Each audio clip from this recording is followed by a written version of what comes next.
किसी को अपनी धन संपत्ति खो जाने का सबसे ज़्यादा डर होता है, किसी को अपनी इज्जत खो जाने का सबसे ज़्यादा डर होता है और किसी को अपने रिश्ते नाते खो जाने का डर सबसे ज़्यादा होता है।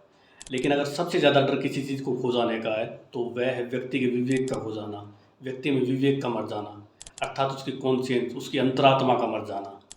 एक विवेकहीन व्यक्ति जिंदा होते हुए भी मरे हुए के समान है और एक अच्छे विवेक अर्थात गुड कॉन्शियंस वाला व्यक्ति इस धरती पर भगवान के मंदिर के समान है। महाकवि भर्तृहरि ने अपने नीति शतकम में विवेकहीन व्यक्तियों के पतन पर एक श्लोक लिखा है। इस श्लोक में भर्तृहरि कहते हैं, सिरे सार्वम स्वर्गात पशुपति सिरिस्ते सितिधरम महिद्रात उतुगात अवनिम आवने अपि जल्दिम अधोदो गंगेयम पदम उपगता स्तोकम अथवा विवेक भ्रष्टानाम भवति विनिपात सतमुख है। इस श्लोक में भर्तृहरि ने बताया है कि ऐसे लोग जिनका विवेक भ्रष्ट हो गया है, अर्थात जिनकी कॉन्शियस, जिनकी अंतरात्मा मर गई है, उनका पतन, उनका सर्वनाश सैकड़ों प्रकार से होता है। भर्तृहरि मानते हैं कि जब मनुष्य पतन की ओर गिरने लगता है तो वह गिरता ही चला जाता है। इस बात को भर्तृहरि ने इस श्लोक में गंगा नदी का एग्जाम्पल देते हुए समझाया है। भर्तृहरि यहाँ पर गंगा नदी का एग्जाम्पल देते हुए बताते हैं कि किस प्रकार गंगा नदी का स्वर्ग से निकलकर धीरे धीरे पतन हुआ।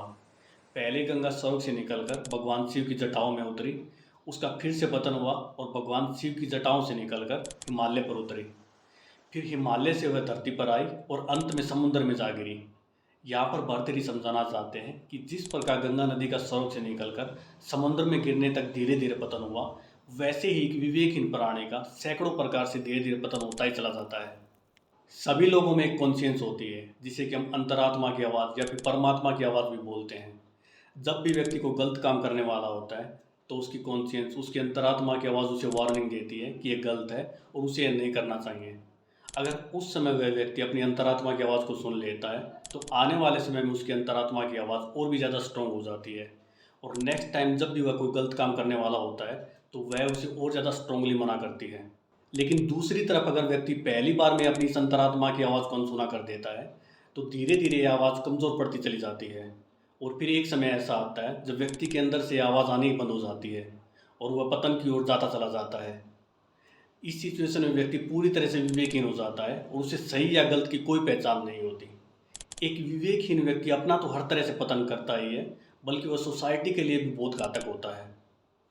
यहाँ पर एक बात नोटिस करने वाली यह है कि कई बार पूरे समाज की अंतरात्मा मर जाती है, पूरा का पूरा समाज विवेकहीन हो जाता है, जिसका बेस्ट एग्जाम्पल है हिटलर के समय में जर्मनी का समाज। और एक पूरे समाज के विवेकहीन होने का जो परिणाम हुआ था वो हम सबको पता है।